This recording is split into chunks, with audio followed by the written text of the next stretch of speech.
and welcome to Journeys and Journals. We're going on a journey back a few years. My guest will just fill us in on how many years ago they came out west. Carl, I want to welcome you. Well, Bernie, thank you. We're here to talk about your dad right now. Excellent. Your dad and his buddy? Yeah, his boyhood friend. Well, who are they and how did they get out west? Well, the name is Jim Wilson, and he came out here along with his friend Elsie Parker. They were boyhood friends. They grew up on adjoining farms in Oklahoma. And during the years they were growing up, they got interested in doing anything for a living that didn't require perspiring. No. And that's why they got in the radio business. No farming for us. No farming. They had enough when they were young. And so these guys just jumped on the bandwagon of something that was relatively new, and that was commercial radio.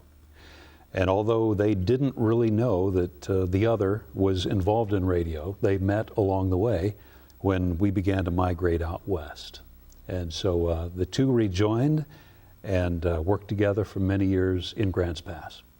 Well, now, why radio? I mean, was there a station available and they just picked it up? Well, not really. The reason my dad, or the way my dad got involved in radio, is that during the war years, he came out to Portland. He ran away from home, came out to Portland, and was welding Liberty ships at Swan Island in Portland. And as he tells the story, one day he went outside to take a smoke break, and he opens up his matchbook cover, and it says, "You too can be a radio announcer. Columbia School of Broadcasting, Portland, Oregon." Oh. And so he looked at his life and said, there's got to be a better way than this, and I'm going to learn how to be a radio announcer. And so that is really what got him into that profession. A matchbook cover. It pays to advertise, folks, I tell you. Yeah, that really, he was a natural at it. And so he took night courses at Columbia School of Broadcasting, and then managed to get back to Oklahoma again, where by that time his elder brother, who was 17 years older, had himself gotten involved in the radio business and had built a radio station in what turned out to be my hometown, McAlester, Oklahoma. And that is where my father met my mother. When my father went to work for his brother's radio station in McAlester, Oklahoma, he was the young man about town, and he met my mother. And so that union produced me and my brother and sister. And so ultimately, after bouncing around 12 or 13 different radio stations in a very short period of time, the folks wound up moving from Hays, Kansas to Klamath Falls, Oregon. And while working in Klamath Falls, my dad worked to get the down payment to put KJO in Grants Pass on the air. My dad was selling radio advertising door to door in Klamath Falls, and he ran into a guy who said, "You know, what's a guy like you doing in a town like this? You really ought to be over the hill in Grants Pass, where they have one radio station and it really needs competition." And so that led my father to apply for the radio station in Grants Pass, and he got a construction permit in late 1956, and by August of 1957 he had the station on the air. Well, now, when you say had it on the air, he had to build some stuff. Well, you know, he had everything that $10,000 could buy, basically. And that's about all you needed at well, that did time. he have the property? He did. He bought the property for a song. It was swampland, basically. And I mean, so, it's just a field. it's a field. Someday it will probably be a subdivision, but it's just a field now. It's empty. We don't do business out there any longer. We do have a transmitter building out there and a tower, but we're in another location now. Well, and if you went from that to two locations in a storefront, I guess, above a storefront? Well, you know, for a while we had to move the FM station downtown because the stations, they grew larger. We had more people than we could really house at the old Rogley Lane location. So the FM crew moved down to Gates Furniture when it was down at the corner of, 7th and 7th and G, I guess. Now this is in Grants Pass. In Grants Pass. And so the FM station operated out of there for about 5 years until I got out of the legislature in 2002. My brother and I determined, and my brother is Matt Wilson, we determined that we would find a new place for both radio stations to be, where they could fit comfortably. Well, the first time I went into that, Jeanette Bartlett Stark was in the front office. And I'd known her as a little bitty girl because I knew her dad, and Yes. her mom, and I know grandma. y'all go back a long way. And the next thing I knew, I hear her voice on your station. And she's just remarkable. Well, I she's mean, it's a great part of our history because she's been with us for many years in 2 different stints. And she, like a lot of people in the radio business, began as a receptionist and wound up being a radio announcer. I just hear the melodious tones. That was something I saw on TV this week. They had filming of her as a young woman and with this raspy voice that would just, and she said that she had to work at getting this mellow tone. How about you? This is some voice. Well, we have what we have, and it's a You funny mean thing. you haven't worked at this real hard? No, I really haven't. And my voice now is not what it was 5 years ago because I'm like a lot of old athletes. I've lost a step and can't make those sharp cuts anymore. I can't hit the high notes anymore. And that comes from being on the air fairly consistently since 1967. And, When you were just a lad. Oh yeah, 15 years old. Yeah, in 67. Dad chose to start you out young. Oh, I started out earlier than that. It was his dream for me to be involved in the radio business from the very earliest times. So I began at KJO really when I was 11 to 12 years old, answering the phone on Saturday mornings. And so he had me work on a tape recorder for a number of years until I debuted at age 15. Oh, we all were nurtured into the car business, so I'm not surprised. I mean, you could. That's what happens in families. Yeah, you get to wash cars, and then you get to learn to lube, and then you Sure. get to, my sister got to sit at the desk and do filing and things like that. While you were washing cars? No, but I did get to change a few tires. I bet you That did. was just fun for us. Jacks and things were fun. Yeah. Was work fun for you? It was at times. I missed my childhood in some ways, and that is that I never got to sleep in on any particular morning. It was always either school or it was work. And so starting out at a really young age in the radio station, I mean, for me, every Saturday morning I had to be up at the crack of dawn and be out answering the telephone. So my weekends were, I had church on Sunday, so there really wasn't any time to sleep in my youth. And probably not 2 weeks off with pay either. No, I really wasn't that sold on the radio business until about 1983, believe it or not. Okay, what happened in 1983? I went to a radio convention in Las Vegas, and I realized how great radio really was. It was more than just a family business. It was an exciting thing to be involved in. And I never really got that picture until 1983. You're talking conventions. They change our view from here to there. Yes, right? that's right, exactly. Doesn't matter yes. if it's cars or what That's it right. is. That's right. It was a bigger world than I thought. There's a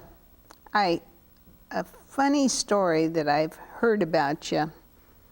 And while we're talking about stories, these are the guys we've been talking about. Yes, they Please are. introduce us to them. Well, this is my father, Jim Wilson, and my father passed away in February of 2005, and this was his boyhood friend and morning show partner on KJO for well over 35 years, and his name is Elsie Parker, and Elsie has just celebrated his 85th birthday and is healthy. I mean, we sit around and talk about his health, and he can't say enough good about his health. He is just absolutely healthy. He's still gardening, and this is the two guys in the garden. And Elsie always, even when he was active in the business, as he was when this picture was taken, when he'd get off the air, he would tend our garden out at the old radio station location, and he still does that today. Well, that was one of the notes that someone I pre-interviewed here for you, this show, said, how's the garden? Yeah. How's the garden? Well, he always keeps us in all the fresh vegetables we need throughout the summer months. And so I haven't been out to the old place lately, but I would imagine that he'll start turning the ground over as soon as he determines it's dry enough. So, When his eye says, because it's not fenced. no, it isn't. And I heard a story about that.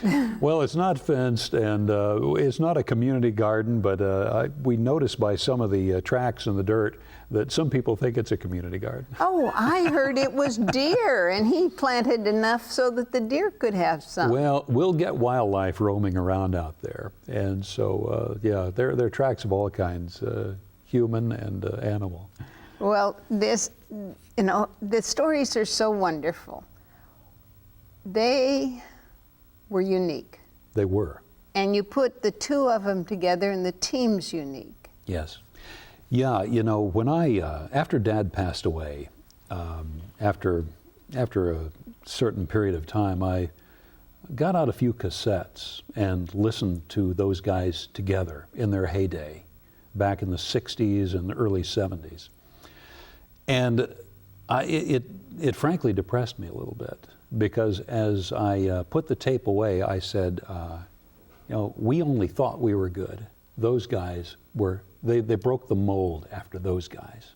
Nobody has ever done that the way they did, because they had such a history.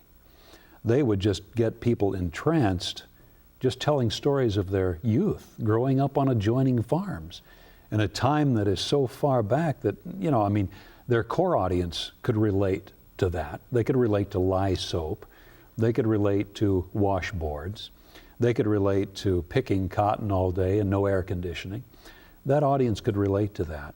But the kids my age who grew up having to listen to those guys because their folks were, it was just, you know, I mean, it was outer space to them. Like a generation Yeah. change. Yeah. And now here, because the music that they played, they had the fun, they had something that few stations do anymore. There was always an hour of something special on Sunday. Oh, they had special block programming all the time, but they had a gospel music hour. They had teaching programs, of course. They had a program by a guy named Stuart Hamblin called Cowboy Church that was so popular. It was unbelievable. Hamblin was a you know, Hollywood star and quite a character there. It was fun. He'd drop in ever so often, and Johnny Weissmuller dropped in a time or two. You know, even here in Grants Pass, we would get interesting characters like this. But, you know, going back to the humor that those guys, they were brilliant. The humor was brilliant. And both guys, highly intelligent guys, but they would talk like bumpkins. They knew how to turn that language on. And they would turn it on and off at will. And it was fascinating to listen to it. And when I listened to it, I said, you know, we didn't realize. I mean, they would never say that they were good or brilliant or clever. They weren't that way. They didn't come from that generation. But as the people who followed in their footsteps, listen, frankly, we never did anything that good. We just did radio a different way. But they were clever. And to be clever every day is a big job for 35 years. And 35 years. Yeah. And they were good every day. They were just amazing. And so when I go back and listen to some of the bits that they did, you know, they understood humor. They knew that people, even though people knew what was coming next, their ears would be right on the speaker grill. As an example, when they would play a record that wasn't good, and that would happen ever so often. Sure. They would have a record breaking. And so they would do it on the air or pretend to do it on the air. where sometimes they didn't actually break the record. They would bring another junk record from some other place, and they'd snap it right on the microphone. I mean, you could hear it happen. And they would do very unscientific listener surveys on the air. The next 5 minutes, we're going to take a yes/no survey on The last song? Or? Yeah, the last song or anything. They were non-political. They never got into politics of any kind. And that's another reason why I think they were so popular. They were not polarizing in any case. Everybody loved them. And so they were brilliant. Well, someone I talked to this morning said, they'd say, did you hear them on radio this morning? Did you hear what they said? Yeah. No, I wasn't. Oh, well, let me tell you. Yeah, there was a whole lot of that going on. It really was. This show has just been about history. It's been about the people that made history, the history that in our time. And oh, how I wish you had the three of you guys sitting there, or there's really four, aren't there? Well, yeah, really. I mean, my brother actually runs the show these days, and my brother has run both radio stations since 2006. And his name is? His name is Matt. And we both, I mean, we learned from these guys. And our talents are different. We're different guys, but yet, I think we've always complemented each other in this business as well. And so a few years ago, Matt called me one day and said, hey, let's get together. And I thought, well, that's interesting. And so, he got together with me and he said, I'm mid-40s now, and you've been running this company for a lot of years. When do I get my turn? Oh, And like so, that? Rather assertive? Yeah, well, it was not so much. It was just, when do I get my turn to do this? And so we got back together about a week later and delineated things the way that it could work out. And not that it wasn't, we had our rough spots like any other family business in determining who's going to do what. And so, I think one of the things I had to learn to quit looking over his shoulder all the time and realize, man, this guy knows the business as well as I know the business. I got to get out of here. So I kind of semi-retired in 06, and I put about a half a day in at the radio station. And what do you do with the other half a day? May I ask what this is about, sitting out in the front yard? Oh, that's one of my bikes. We have some guests right now who came out into the garage last night and said, oh my goodness, how many motorcycles do you have in here? How many do you need? You need two, don't you? Or does your wife ride and... Well, she rides one, yeah. She has her own scooter, as I call it. But we have 5 bikes sitting out on one side of the garage. Now, where's this going next? Well, this is a Suzuki scooter. That's a 400cc scooter, and I use that for just around town or bad weather. Now, I have ridden that to Salem and back a couple of times, and that flies along wonderfully, but I use that in bad weather. It's perfect for riding in bad weather, and I ride all the time. I ride year-round, rain, shine, or anything. In fact, my wife and I were going down to Los Angeles the other day, and we were going over the Grapevine in terrible weather, dropping down into the LA basin. And we realized that we traveled so little in a car that it was just unique. We're looking at each other saying, isn't this amazing? It's raining out there and it's cold and we're warm. And we weren't having to look for an overpass or anything. So yeah, I kind of have a bike for every occasion. A bike for all seasons. Yeah, pretty much so, yes. The whole idea of you growing up in this unique environment, when you said your dad came, you were taught? Or? I was 5 years old when we came to Grants Pass. So I started kindergarten here. And there was a radio station in town. There was. One radio station. One only, yes. And it had a great history. It was a mutual? Yeah, they were affiliates of the Mutual Network. They came on the air in 1939 as KUIN, and when we landed here in 1957 as KAJO, very shortly thereafter, they changed their call letters to KAGI. And so you had the 2 stations. It was a 2-station horse race for years until FM came along. Now, there was an FM, KUIN, had an FM in their early years, but they let it go back. FM was not big. they turned the license in and got out of the FM business. There was a KGPO FM along with KUIN back in those early years, but FM, nobody had any radios. And so they let the KGPO FM get away from them. And so we were not bothered by FM competition, and I remember it well, until 1977, when the first FM station in the area that was anything came on the air. Well, my husband was into electronics early. They moved here in the 40s to Rogue Valley, and he had razor blade.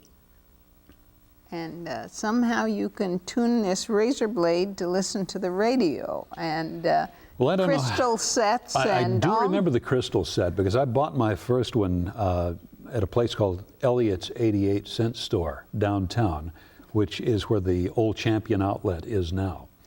And it was in a little plastic egg with a screw tuner that came out of the top. And you would clip the alligator clips onto your bed springs and then tune it to a local radio station. It's kind of neat. Kind of neat, you bet. I love that. Then you could hear it anytime you wanted. Yeah, I was sneaking it. I had an earpiece, and so yeah, I do that from time to time. My dad's station wasn't on at night back then, so I had to listen to the other guys at night. You know. Oh, and radio stations had a unique way of winning our hearts. I mean, they did things. They brought in caveman sort of things, or Yes. over in Klamath or in different places, they had their own culture. They did. And They the did. radio station was a part of it. Yes. Radio first came on the air in what year? Do you know? Well, I think early 20s is when radio experimentation began.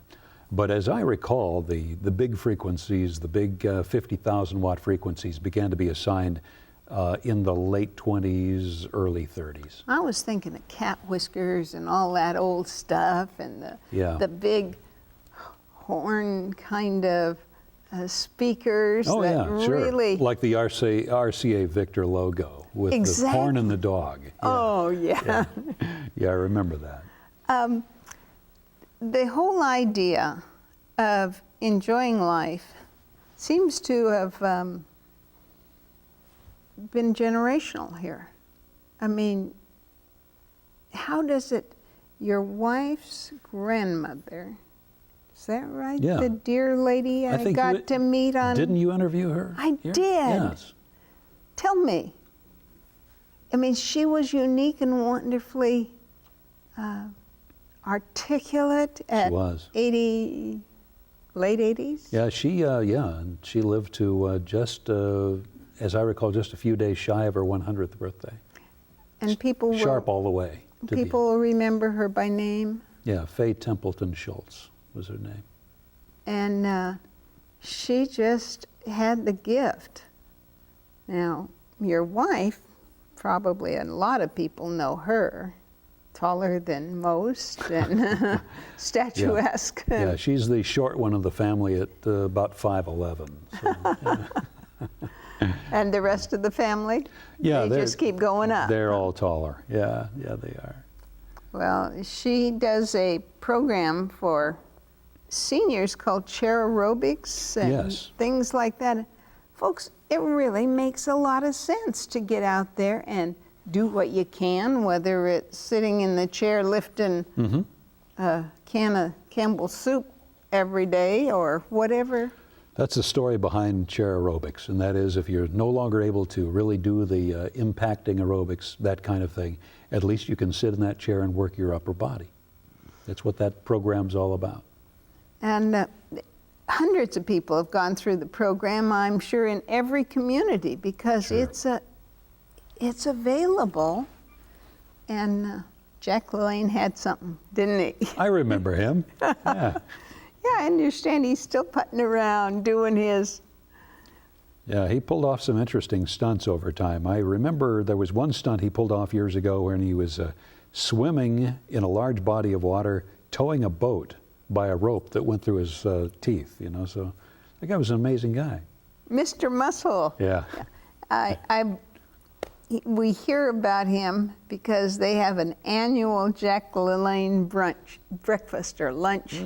Just people celebrating the fact of staying fit Yeah. and making the most out of what we've got. Yeah. He was the first fitness guy that I can remember. Oh, and with that personality, he made you want to jump. Yeah. The whole idea of doing the best you can with what you've got makes a difference. You came along, kind of fell into this business, Yes. didn't you? Sure did. Kids aren't all that lucky as we are. Yeah, we feel truly blessed because we did indeed. We fell into something. We needed to learn how to maintain it. That was the plan, that we would carry it on. And so we dedicated ourselves to learning the craft and reinventing it as time went on. Because radio today is not my dad's radio. The basic principles are the same, but there are just so many things. You know, I mean, he had one competitor in those days. Now we have 25 to 30, and that's just radio stations. Oh. And so that's why we've done new things, such as really learn to weave the internet into radio and marry the two together, and that's been delightful. It's And been call in things. talk shows. Yeah, my dad didn't like talk shows, didn't want to do talk shows, and so we had to convince him that talk shows were a decent thing to do. Well, he liked to go door to door, didn't he? Well, he was He'd go yeah. sell advertisement. Yeah. He'd go to the Studebaker agency and Yeah, he'd love to do that, and he had to do that. I mean, he had to. The station had 4 employees at the beginning. Everybody had to do something like that. well, I want to thank you so much. I have so many questions I want to ask you, and so let's try it again some other time. Love to do that, Bernie. Thank you. Carl, it's just a privilege to hear stories about the way it was and to know that you're still in there doing fun things. Oh, South Dakota. Oh, this summer. Let's talk about South Dakota sometime. We will, this summer. I'm Bernie Martin Beck, and I get to talk to the most interesting people who love to do what they do. I hope you're enjoying the day, the evening, and the whole week. I'm Bernie Martin Beck saying bye for now.